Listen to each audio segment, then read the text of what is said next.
Yes, ready, start. Political parties can approach the people at large for fund collection, but elections cannot be fought on that alone. Now, money bags have to be tapped for the election of most candidates of all parties. By law, companies cannot donate to political parties, but political parties can collect funds. Obviously, this is number two money.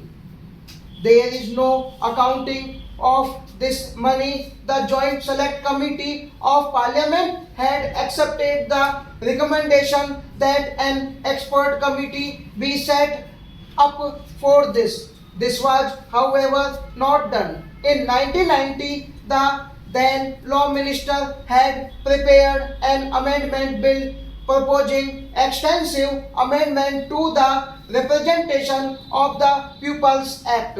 Those proposals represented a consensus between all the political parties. It is true that some of those proposals have been given effect to in 1996, but many remain unimplemented, including the proposals relating to election expenditure and state funding of candidates. My government has taken the exercise of electoral reforms seriously. We appointed a committee on state funding of elections under the chairmanship of Shri Indrajit Gupta.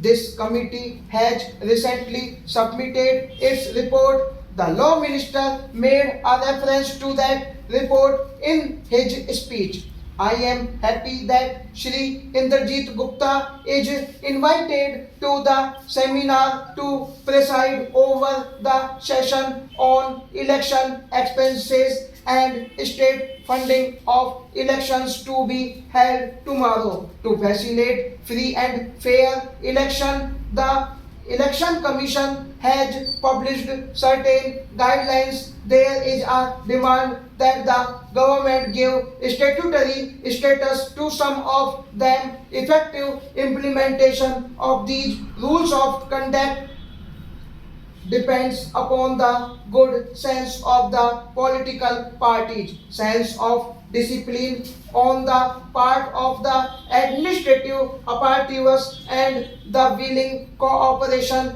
of the public at large. The proposal of the Law Commission to introduce a list system of election, which is also known as proportionate representation, for an additional 138 seats of the Lok Sabha, is a welcome step.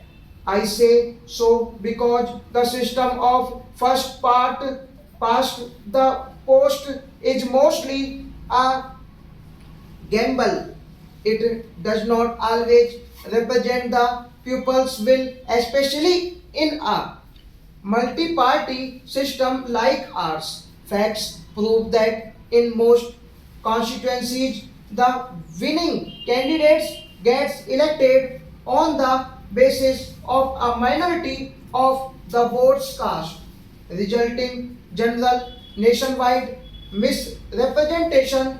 Many of our parties represent democratic opinion of specific section of our society. However, their share in the election bodies does not always correspondence to their vote share.